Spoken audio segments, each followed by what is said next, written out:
Capítulo 2. El nacimiento en la tierra de la palabra hecha carne. En los últimos días del reinado de Herodes el Grande, cuando el sol comenzaba a inclinarse sobre las llanuras de Judea, una sensación de expectación recorría el aire. Los sabios observaban el firmamento con mayor atención que nunca, los pastores vigilaban sus rebaños con un corazón más atento al misterio, y en los hogares de hombres y mujeres de buena voluntad, un eco de algo grande y sagrado se manifestaba como un susurro en el alma. La palabra que había existido desde antes del tiempo, la luz que ilumina todo lo creado, se preparaba para hacer su morada en la tierra no como un rayo desde el cielo, sino como un niño vulnerable, nacido de una madre humana, para caminar entre sus hermanos y hermanas. Belén, lugar de cumplimiento y huida. Belén, la ciudad de David, se encontraba a pocos kilómetros al sur de Jerusalén, en una región de colinas verdes y olivares que habían sido testigos de siglos de historia. Desde tiempos inmemoriales, esta tierra había sido asociada con el linaje real de Israel,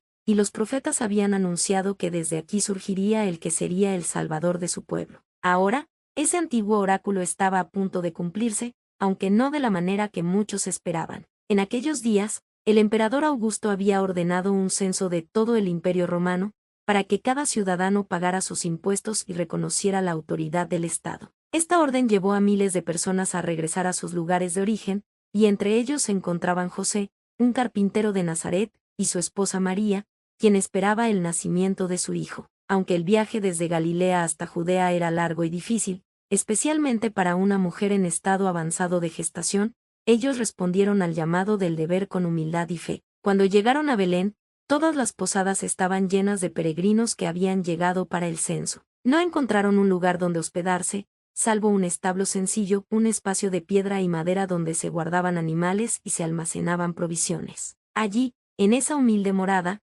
rodeados del calor de los animales y el olor de heno y tierra, María dio a luz a su hijo. Lo envolvió en pañales y lo colocó en un pesebre, pues no había cuna donde ponerlo. Así fue como la palabra hecha carne llegó al mundo, no en un palacio, sino en un establo, no con pompa ni grandeza, sino con sencillez y humildad. Pero la alegría del nacimiento pronto se vio enturbiada por la sombra del poder terrenal. Herodes el Grande, rey de Judea, había escuchado los rumores sobre el nacimiento de un niño que sería rey de los judíos, y su corazón se llenó de miedo y celos. Consultó con los sacerdotes y escribas, quienes le recordaron la profecía de que el Mesías nacería en Belén, y ordenó que se mataran a todos los niños varones de 2 años o menos en esa región y sus alrededores. Atendiendo a una advertencia recibida en un sueño, José tomó a María y al niño pequeño y huyó de Belén hacia Egipto, tierra de antiguos misterios y sabiduría. Allí se quedaron refugiados hasta que Herodes murió y el peligro pasó. El camino de la manifestación había comenzado con cumplimiento y huida,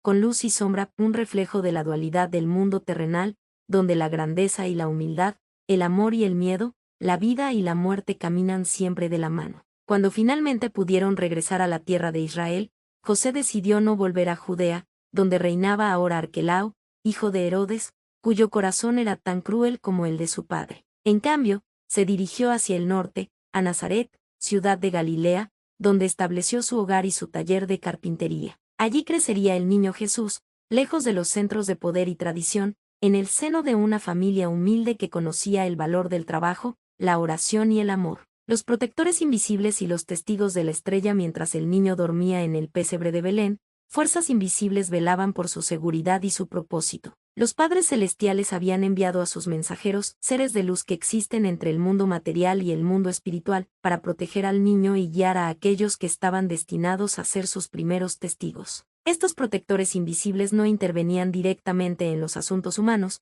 pero mantenían el equilibrio necesario para que el plan divino se cumpliera sin alterar la libertad de elección que es el don más preciado de la humanidad. En las noches que siguieron al nacimiento, los pastores que vigilaban sus rebaños en las colinas cercanas a Belén vieron un resplandor celestial que iluminó el cielo con una luz más brillante que la del sol. Un ángel se les apareció, y el temor se apoderó de ellos, pero el ángel les dijo: «No temáis, porque os traigo buenas nuevas de gran alegría que será para todo el pueblo. Porque hoy os ha nacido en la ciudad de David un Salvador, que es Cristo el Señor». Luego, un ejército de ángeles apareció en el cielo, cantando: «Gloria a Dios en las alturas, y en la tierra paz, buena voluntad hacia los hombres». Los pastores corrieron hacia Belén y encontraron a María, a José y al niño en el establo, tal como se les había dicho. Contaron a todos lo que habían visto y oído, y quienes los escucharon se maravillaron de aquellas palabras. Los pastores regresaron a sus rebaños, glorificando y alabando a Dios por todo lo que habían visto y oído,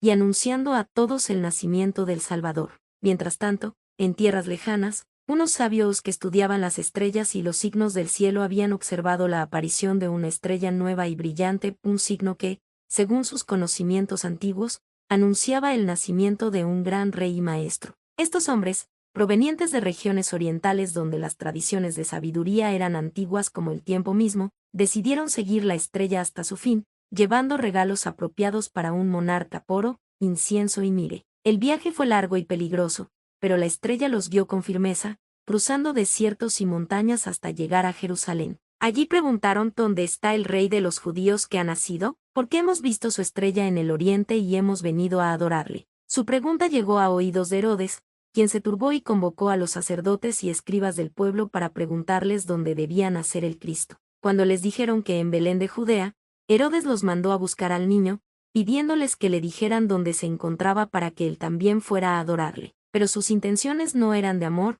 sino de destrucción. Los sabios continuaron su camino, y la estrella que habían visto en el oriente se adelantó a ellos hasta llegar sobre el lugar donde estaba el niño. Cuando la vieron, llenos de gozo entraron en la casa y encontraron al niño con María su madre. Se postraron y lo adoraron, y le ofrecieron sus regalos: oro, como signo de su realeza; incienso, como reconocimiento de su divinidad; y mire, como prefiguración de su pasión y muerte. Luego, advertidos en un sueño de que no debían regresar a Herodes, tomaron otro camino para volver a sus tierras, difundiendo por el camino la noticia del nacimiento del gran maestro que había venido al mundo. Estos pastores y sabios fueron los primeros testigos de la manifestación celestial en la tierra: unos hombres sencillos del campo, otros eruditos de tierras lejanas, unidos por la misma luz que había guiado sus pasos. Ellos representaban la diversidad de la humanidad, y su encuentro con el niño era un presagio de cómo el mensaje de amor trascendería todas las fronteras de raza, cultura y condición social.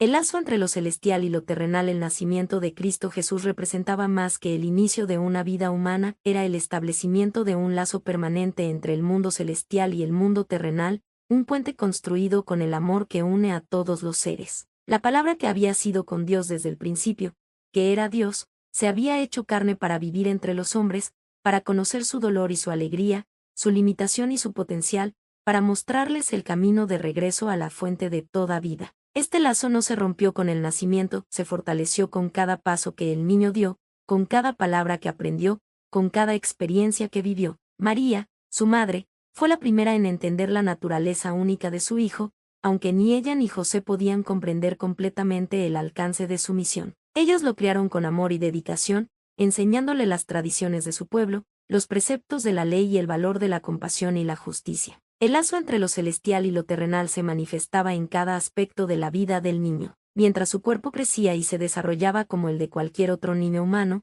su espíritu mantenía una conexión constante con el lugar de la luz infinita. No era un ser separado de Dios, sino uno con Él, aunque encarnado en la limitación del mundo material para poder comunicarse con sus hermanos y hermanas en su propio lenguaje. Esta dualidad, divinidad y humanidad, infinitud y limitación, eternidad y tiempo, era el corazón de la manifestación. El niño Jesús sentía el frío de la noche en Belén, el cansancio del viaje a Egipto, la alegría de jugar con otros niños en las calles de Nazaret, el dolor de las enfermedades y las pérdidas que acompañan a la vida terrenal. Pero también sentía la presencia constante de los padres celestiales, el amor que fluye por todo lo creado, la sabiduría que viene de la fuente de todo conocimiento. El lazo entre lo celestial y lo terrenal no era exclusivo de él. Cada ser humano lleva dentro de sí un fragmento de la luz divina, un alma que es eterna y que mantiene una conexión con su origen. Lo que hacía único a Cristo Jesús era que había venido a recordarle a la humanidad esta verdad, a mostrarles el camino para fortalecer ese lazo y vivir en armonía con el propósito divino. Así, mientras el niño crecía en Nazaret, el lazo entre los mundos se fortalecía cada día. La semilla que había sido plantada en el establo de Belén comenzaba a echar raíces en la tierra, preparándose para crecer y florecer, para extender sus ramas por todo el mundo y ofrecer su sombra y su fruto a todos los que buscaban la luz. Como un río que nace en las montañas celestiales y desciende hasta las llanuras de la tierra, llevando consigo el agua viva que da vida a todo lo que toca, así la palabra hecha carne estableció el lazo entre lo alto y lo bajo. En ese niño pequeño, frágil y vulnerable, residía la infinita grandeza del amor divino, un regalo para la humanidad, un recordatorio de quiénes somos y hacia dónde nos dirigimos.